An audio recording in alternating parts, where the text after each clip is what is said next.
外国人是怎么照顾老人的？就4个字：赶尽杀绝。我84岁的奶奶前一阵从铁岭来到北京，要做个手术。温迪跟我说：“你忙你的工作，我绝对伺候好你奶。”我说：“你记住啊，医生说了清淡饮食。”温迪说：“没问题。”中午发来视频在喂我奶炸鸡。我说：“温迪，清淡饮食吃炸鸡。”温迪说：“啊，没放酱。”我说：“晚饭让我奶多喝水。”温迪孝顺呢，晚饭前特意下楼去楼下鸡尾酒吧买了8个大冰块。吃晚饭的时候，啪就给我奶献上了。我奶看着害怕，推开了。了不起！温迪一声呵斥：“喝！”给我爷下一句令，我爷真喝了。又下一句令。哎呦我的妈！吃完饭，我奶刚想趴下缓缓魂儿，温迪认为老年人不能老休息，生命得有刺激，组织了一个唱诗班，在奥达弹琴，全家齐唱 Let It Go， 言外之意让我奶的烦恼病魔都走。我奶听了一会儿，寻思该唱完了吧。我奶又忍了一会儿，寻思这回完事儿了，这帮人该走了吧。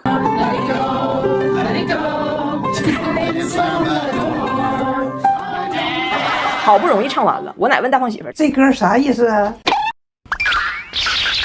让他走，你让我走啊？对，还有2天，我奶就要手术了。医生跟我说，我奶年纪大了，心肺功能不好，手术前得稍微锻炼一下，吹气球，提高肺活量。手术倒计时还有1天，我跟我爸去医院办手续。所以我走之前，我还特意叮嘱了一下温迪，我说你督促我奶啊，看着我奶没有50个气球不能进手术室，这可是医生说的。然后我就走了。谁成想我这么一走，这群外国人完全误解了我的意思，根本就没明白要锻炼肺活量这个事儿。说没有50个气球不让进手术室，这中国医疗系统也太喜庆了。咱还一直以为中国人不爱 party 呢，原来人家进手术室之前 party。你看人家习俗，你说说。然后温迪说，既然需要50个那么多气球，让奶奶自己吹，那多不懂事儿啊！她心肺功能不好，那不得咱健康的人吹吗？张铁这小子也吹上了，现在爱运动还皮实，全靠从小吃的扎实。这不飞鹤卓瑞配方又升级，新一代 SN2 DHA 加7重 HMO， 更适合中国宝宝体质。我是在京东飞鹤卓瑞 HMO 升级活动买的，还抢了个挖裤裤礼盒。结果人我奶在屋里正慢慢吹呢，温迪杀进去不由分说，放着我来。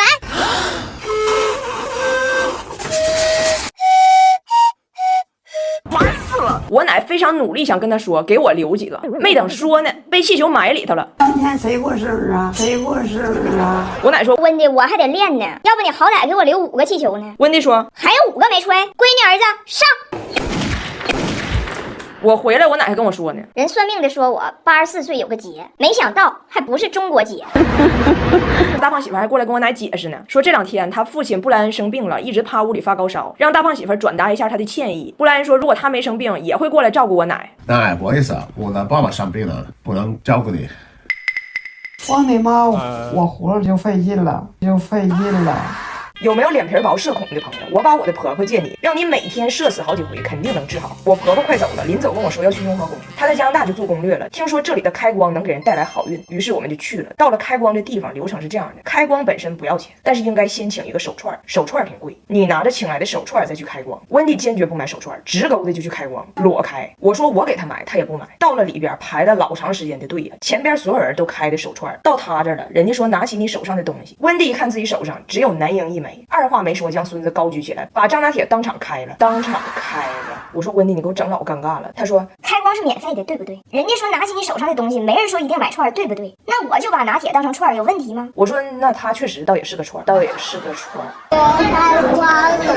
然后我们前2天在阳朔坐船，码头买票的时候，温迪就问我咋收费，我说成人全票1.2米到1.5米，儿童票半价。结果上船的时候，检票那儿有个身高线，我都过去了，温迪咔嚓把我薅回来，大声喧哗。张彩玲，你应该买半价票，你只有1.48米。所有人都看我呀，我说温迪你别吵吵了，我就愿意多花那60，行不行？温迪说，哎呀妈，你钱是大风刮来的，是不是当2天网红飘了？不光坐船，回民宿还被举报了。我们民宿有免费泳池，温迪1天游6遍，这倒也没毛病。但是我们这民宿呢有4栋小楼，每个楼都有自己的院，每个院都有自己泳池。然后那天下午，民宿老板就给我打电话说，接到群众举报，有一外国女子擅闯人家4号院人自己家包院的游泳池游泳去了。人4号院住的这个山东大家庭，面对这个外来生物也很懵啊。老板就问我说，你们2号院是不是有3外国女的？你知道是哪个不？我说听这个作案方式，我知道是哪个，我去给他逮回来。我去给他逮回来的时候，就跟小时候我妈批评我一样啊，自己家游泳池上别人家游什么游，就看人家的好。我婆婆说4号院泳池下午旁边放水果。我说温迪啊，一会儿还得去爬山呢，你这么白特别容易晒出晒斑，赶紧涂一点我的修丽可防晒小银伞吧，它跟别的防晒可不一样，高倍防晒还能美白淡斑，肤感特别好，像这样伪素颜出门多方便。然后昨天我们去火锅店吃饭，他看人家别人过生日贼热闹，他也很心动啊，偷摸问我这么办 party 得多少钱？我说只要你过生日就不要钱。温迪问我那他咋知道我啥时候过生日？查护照啊？我说不查，谁骗这事儿啊？结果我这一没注意接了个电话，就是这一幕。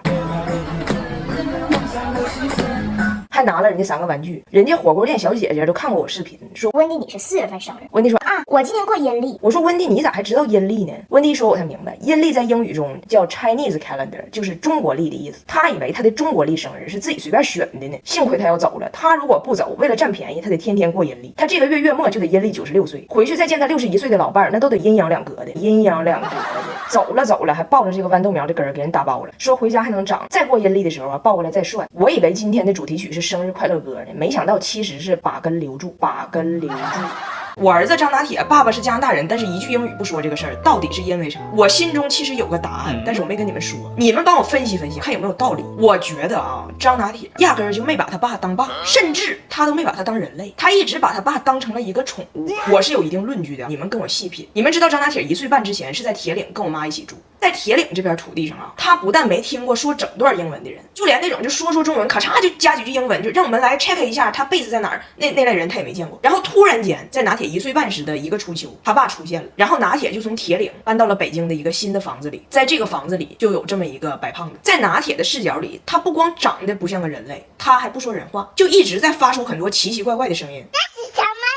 而在此之前呢，还有一个非常重要的信息，就是拿铁1岁半之前在铁岭的时候，我妈养了一条狗叫玲玲。玲玲的特点是白毛，很胖，爱叫，喜玩耍。然后拿铁刚认识他爸的时候吧，不管他爸叫爸，叫名。有一次骑着大胖雪脖子下楼玩，拿铁就看着旁边有俩小孩遛着狗疯跑，拿铁就拍了他爸一下头说：“快跑 ，Jamie！” 那个时候呢，我还没有产生这个联想。但后来有一次，大胖媳妇带着拿铁到楼下小广场玩，一群孩子都带着他们的爱宠围在一起。拿铁突然回头看了他爸一眼，说 ：“Jamie，握手，握手。”他爸也没懂啊，乐呵就握手了，以为父子关系在逐渐亲近呢。结果拿铁说 ：“Jamie，坐。”大胖媳妇说：“啊，谢谢拿铁，爸爸在坐着呢。”我当时后背一身冷汗呢，我想说，该不会这孩子要的坐是用后腿那种的吧？用后腿那种的吧？哎，你们品是不是很有可能？当时拿铁心中的爸爸是一只前腿握手、后腿坐的爱宠。我就发现，其实拿铁对这个庞然大物啊，他是非常喜欢的，但是他选择和他相处的方式，完全是模仿我妈和玲玲的方式。玲玲胖，我妈怕她热，天一热就领她去那个宠物美容院，告诉人家说给搅光光，要不狗热。我家人都逗这个事儿，玲玲又要搅光光了，又要搅光光了。然后有一次在铁岭，我老公要去剪头，带着拿铁去的。我老公汉语不好，到那叽里哇啦说一堆，人理发师也没太听懂。结果拿铁直勾的看着理发师，给 Jamie 搅光光，搅光光。